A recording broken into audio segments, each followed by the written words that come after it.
Trascendidos.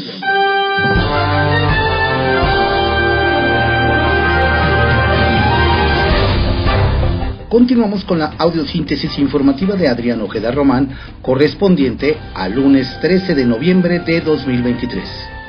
Demos lectura a algunos trascendidos que se publican en algunos diarios de circulación nacional. Pero antes, déjeme señalarle e informarle que ni Corporación Comunicativa ni Audiosíntesis Informativa se comunica con usted para darle alguna clave si usted desea continuar con el servicio. Usted conoce los mecanismos y jamás marcamos a nadie para poder prolongar los servicios.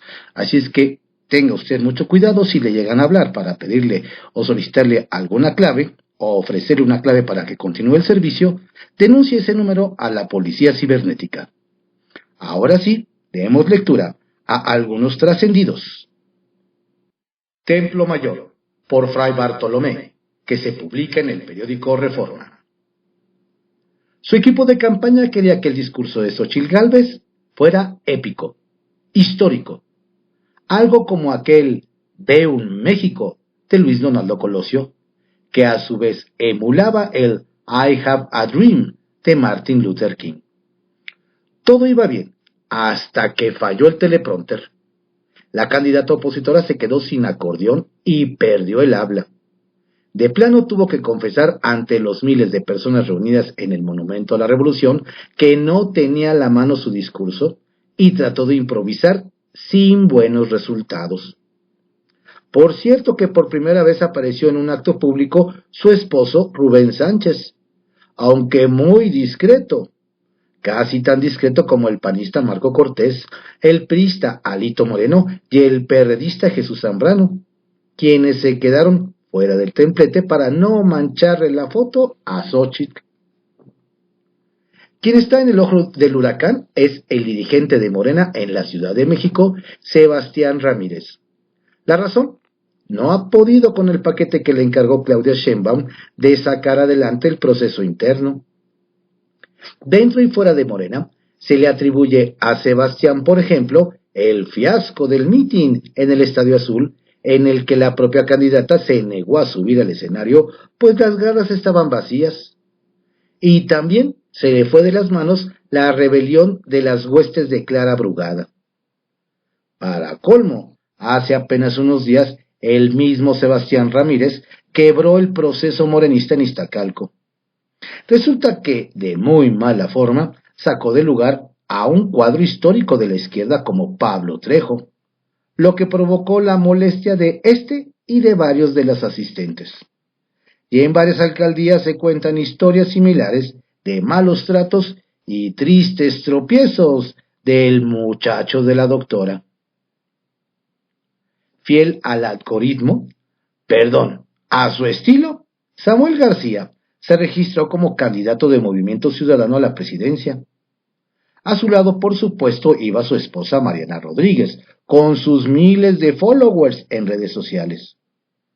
Habrá que ver si la campaña tipo influencer le funciona al gobernador de Nuevo León, pues ya se sabe que un like en redes no es necesariamente una firma de apoyo a su candidatura. Y Samuel necesita 500,000. Por cierto que anoche se quedaron esperando en MC a Marcelo Ebrard. Hasta las 19 horas se cerró el registro.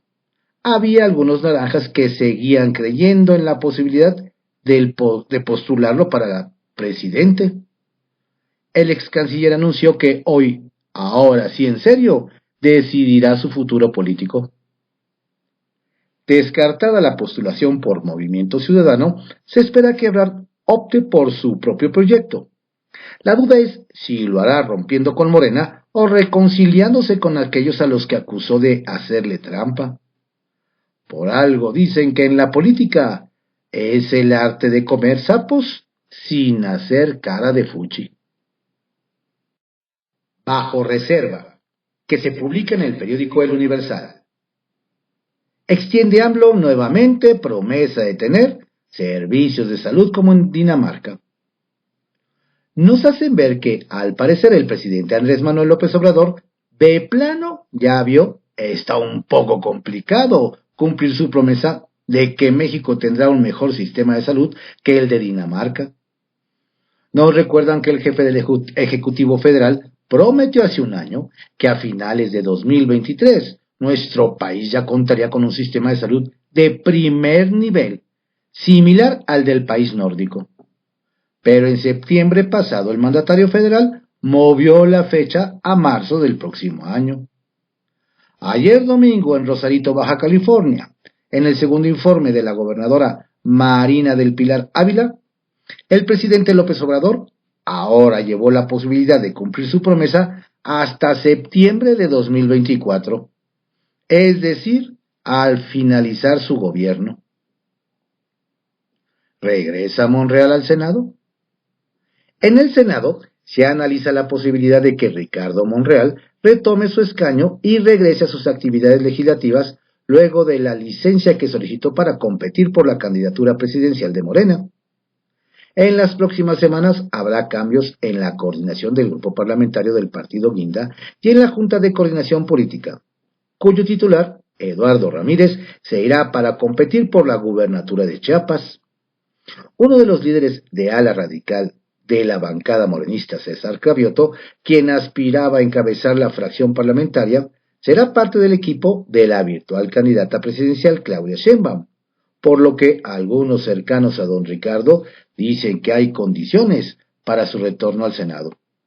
Sin embargo, antes de que decida si regresa o no, Monreal debería revisar las grabaciones de las entrevistas que dio por el mes de julio, donde dijo que de no ganar la candidatura no volvería al Senado y solo se quedaría en sus clases en la UNAM.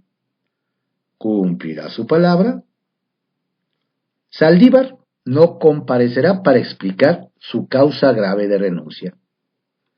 Se prevé que la renuncia del ministro Arturo Saldívar a la Suprema Corte desate un intenso debate en el Pleno del Senado, pero al final de cuentas la mayoría de los legisladores oficialistas la aprobará.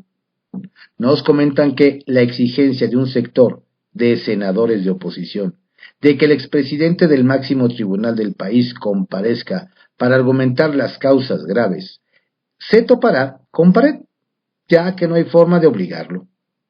Nos recuerdan que existe el antecedente del caso del entonces ministro Eduardo Medina Mora, quien presentó su renuncia sin justificar causa grave y sin comparecer ante el Senado. Luego de que den su aval a la renuncia de don Arturo, vendrá una batalla más intensa entre los grupos parlamentarios oficialistas y de oposición, para aprobar de entre la terna que envíe el Ejecutivo a la candidata que ocupará la vacante, para lo que se van a requerir los votos de las 2/3 partes de los senadores. Sacapuntas, que se publica en El Heraldo de México. Se sacrifica por Samuel.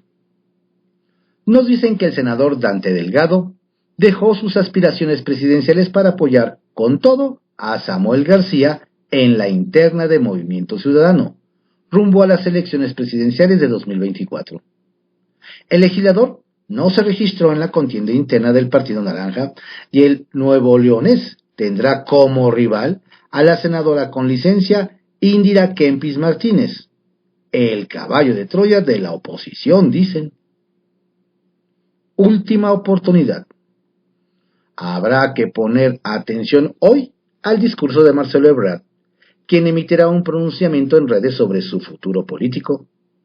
De entrada, ya es una realidad que no será candidato presidencial de MC, por lo que se reducen sus opciones políticas. Hay que estar atentos sobre el siguiente paso que dará el ex canciller de la 4T. Alianza estratégica. Con una encuesta sobre la contienda presidencial, inicia una colaboración entre El Heraldo de México y Covarrubias y Asociados. En este ejercicio, Claudia Sheinbaum se coloca con 59% de preferencias contra 21% de Xóchitl Gálvez y 5% de Samuel García. El presidente López Obrador tiene una aprobación de 74%. Cierre de filas en el PAN. Desde el Partido Acción Nacional nos hacen saber que el fin de semana los azules dieron una muestra de unidad en la Ciudad de México con el anuncio de que Santiago Taboada será su candidato al gobierno capitalino en las próximas elecciones, después de que Elía Limón declinó y Margarita Zavala y Kenia López le expresaron su respaldo. A toro pasado. Papelón el que está haciendo Carla Quintana, excomisionada nacional de búsqueda de personas de la Secretaría de Gobernación, pues declaró recién que una de las razones de su renuncia en agosto pasado obedeció a que el gobierno busca alterar las cifras de las más de 111,000 personas desaparecidas en México, dato que se guardó durante mucho tiempo. Rostros puntuales, por Antonio Huerta Gutiérrez, que se publica en el periódico Puntual. Tal parece que a Higinio Martínez se le olvida que pidió licencia como senador y que es funcionario del gobierno estatal. En Ecatepec, el jefe de Mexiquenses de Corazón se puso los guantes y lanzó ataques al presidente municipal Fernando Vilchis. Desde luego que Higinio tiene todo el derecho de apoyar a la sucesión de esa municipalidad a la diputada Azucena Cisneros. Pero este apoyo no puede ser por medio de golpes bajos. Kiosco, que se publica en el periódico El Universal. ¿Toma fuerza el fiscal de Morelos? El que está en Morelos con sonrisa de oreja a oreja, nos cuentan, es el fiscal estatal Uriel Carmona Gándara. Pues a pesar de lo complicado que han sido los últimos meses, tiene un as bajo la manga. Nos explican que en el Congreso local varios diputados se frotan las manos con la elección de nuevos magistrados, y se prevé que una de las designaciones sea para María Luisa Sánchez Osorio, esposa de don Uriel, quien tendría a su favor 3 votos en el Pleno del Tribunal Superior de Justicia de la entidad, porque ya está dentro su cuñada Marta Sánchez Osorio y Francisco Hurtado Delgado, quien fue su secretario ejecutivo. ¡Qué bonita familia! ¡Qué bonita familia! ¿Cómo ganar la lotería sin boleto? Desde Guanajuato nos cuentan que varios envidian la suerte de la diputada local Alma Eduviges Alcaraz Hernández de Morena, pues sin querer queriendo quedó como la precandidata morenista a la gobernatura. Nos relatan que doña Alma participó de forma espontánea en el proceso interno, pues no había externado algún deseo por entrar y cuando levantó la mano hubo algunas reticencias por no ser originaria de la tierra de José Alfredo Jiménez. Pero el pasado sábado fue su día de suerte, ya que a pesar de haber sido superada por el extitular de Profeco, el morenista Ricardo Sheffield Padilla, quien de nuevo no gobernará su estado, la paridad de género le dio el gane. Eso es levantarse con el pie derecho. Entre aspirantes y alianzas. Los que andan de arriba para abajo en Sinaloa, nos cuentan, son la diputada federal Paloma Sánchez Ramos del PRI y el senador Mario Zamora Gastelum del PRI, pues buscan hacer fórmula al Senado en 2024. Sin embargo, nos explican que en el interior del partido varios les reprochan que solo ahora recorren el estado para que la gente se acuerde de quiénes son. Además, la dirigente estatal del PAN, Roxana Rubio Valdés, le puso cascabel al gato.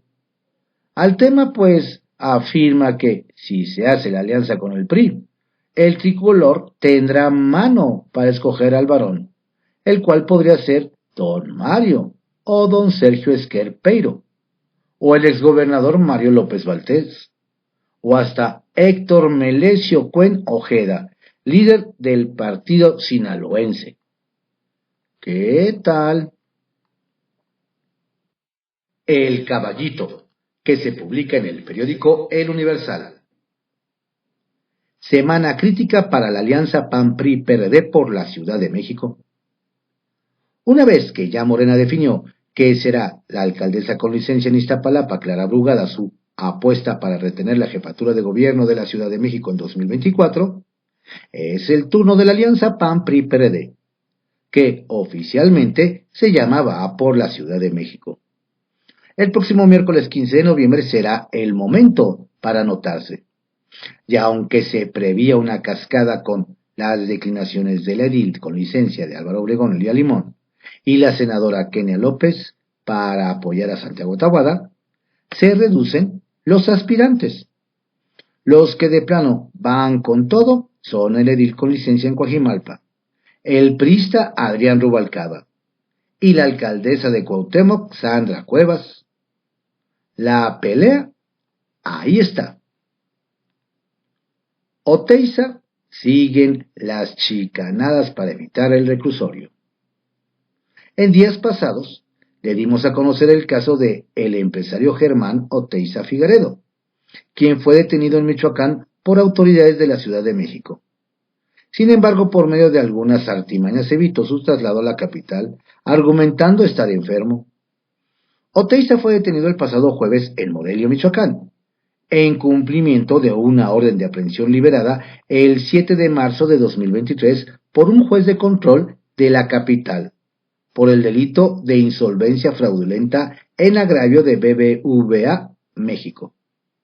No obstante, hasta ahora sigue sin poder ser trasladado a la ciudad. Nos dicen que el empresario pretende continuar con sus artimañas, y ahora incluso, con el desacuerdo de algunos médicos, pretende extender su hospitalización en Morelia, con el fin de que el próximo martes le sean practicados estudios especializados. Las autoridades de la Fiscalía Capitalina se preguntan cuánto tiempo más Oteiza podrá seguir con estas argucias para que los agentes de esta corporación puedan cumplir con el mandato judicial y traer al empresario al reclusorio preventivo Varonil Norte y ponerlo a disposición de un juez. Ahora van los aspirantes a alcaldes en Morena. Es el turno de todos los aspirantes a ser candidatos de Morena para ser alcaldes o diputados locales en la Ciudad de México. Según la convocatoria que emitió el partido político, será desde hoy al 15 de noviembre cuando todos los interesados deberán presentar su documentación para buscar el registro. Pero en esta ocasión será hasta el 3 de enero de 2024 cuando la Comisión Nacional de Elecciones defina quiénes sí pasaron a la siguiente ronda. La encuesta y los resultados serán hasta el 15 de febrero. Trascendió que se publica en el periódico Milenio. Trascendió que cuando Marcelo Ebrard reaparezca hoy para anunciar su futuro político, todas las posibilidades de ser candidato presidencial habrán caducado. No tendrá espacio en Morena. La silla de la oposición nunca fue para él. Las puertas de Movimiento Ciudadano se cerraron anoche, mientras que la vía independiente se le fue de las manos hace varias semanas. Sea cual fuera su decisión, de tanto pensarla, se le terminó el tiempo y su nombre no aparecerá en la boleta de 2024. Hoy sabremos qué sigue para el ex canciller. Trascendió que si bien Morena logró apagar las rebeliones de Ignacio Mier y Antonio Pérez Garibay, quienes rechazaron los resultados del proceso en Puebla y Jalisco, respectivamente, no deja de sorprender el silencio de Sacil de León, quien en un comparativo con las aspirantes de Morena en otras entidades, terminó en último lugar, perdiendo la candidatura de Chiapas ante Eduardo Ramírez. Tampoco apareció en el anuncio de los resultados finales y no ha dicho nada sobre el eventual abanderado. Ya veremos si cierra filas o termina rompiendo la unidad. Trascendió que al menos 60 de los 128 senadores presentaron ya sus respectivas cartas de intención, con el propósito de buscar la reelección para el periodo 2024-2030.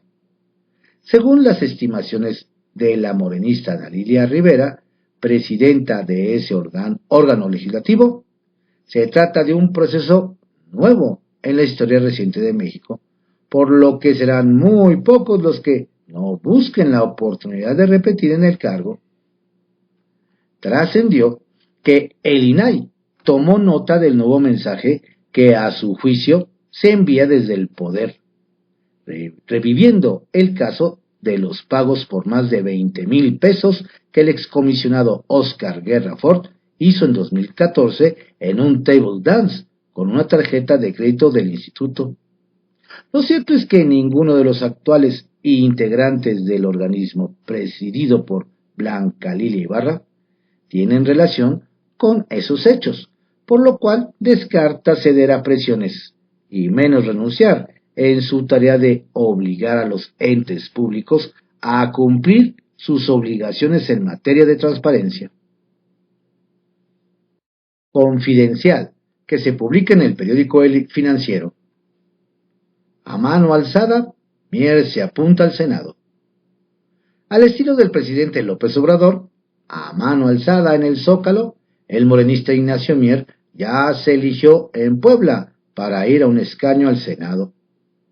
En una asamblea con sus seguidores en su estado, se les preguntó si aceptaban la propuesta de que fuera al Senado para encabezar la fórmula de la entidad por Morena.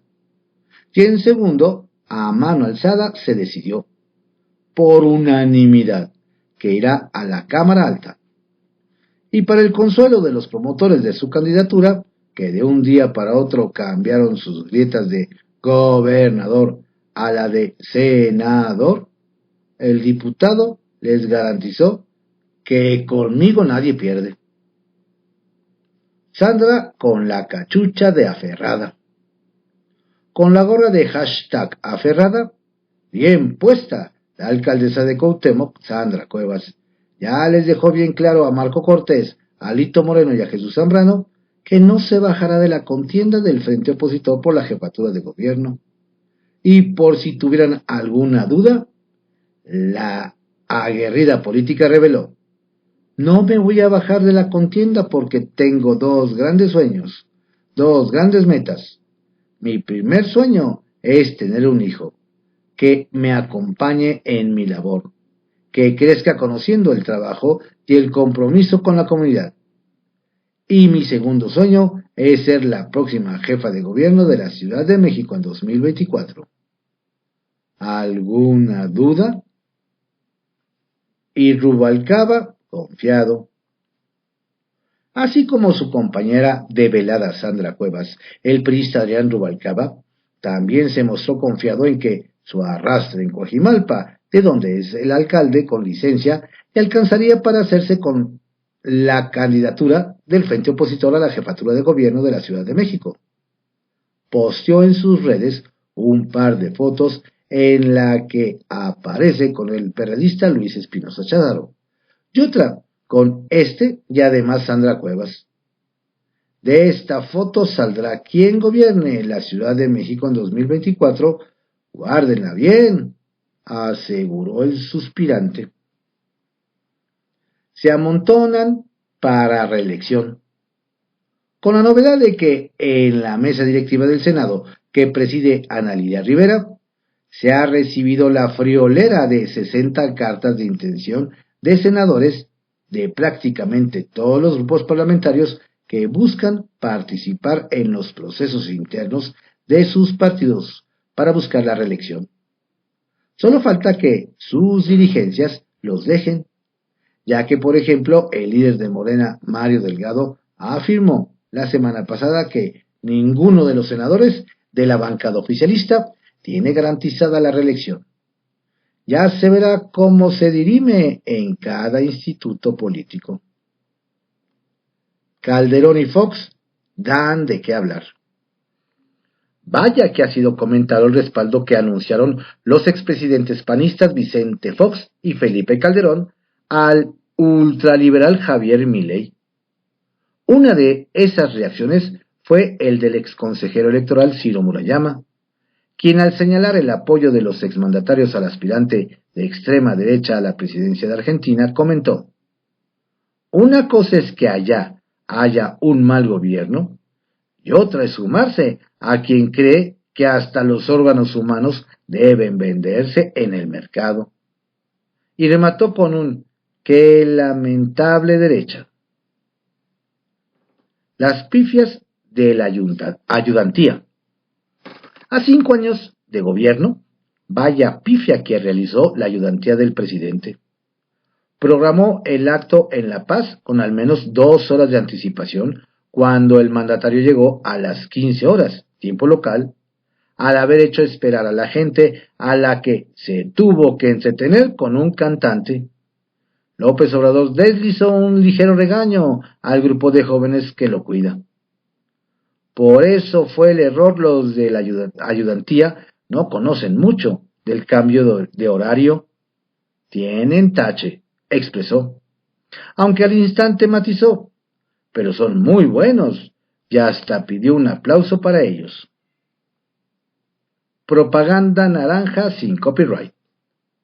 MC echó mano del nuevo personaje de Disney Pixar, Ansiedad, de la película Interesante 2, para llevar agua a su molino electoral. Promovió en spots pidiendo bajarle a la ansiedad, porque con la bancada naranja se logró el aumento de 12 días de vacaciones en el primer año. Y ahora dicen, se darán en la tarea de establecer la jornada laboral digna.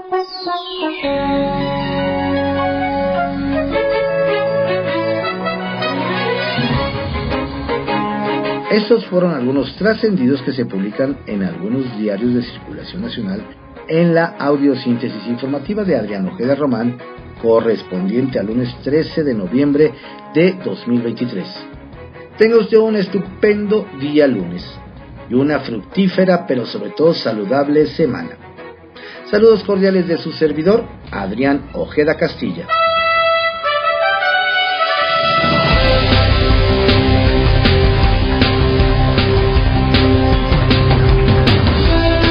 La audiosíntesis informativa fue creada por Adrián Ojeda Román en 1971 y actualmente es producida por Corporación Comunicativa Ojeda.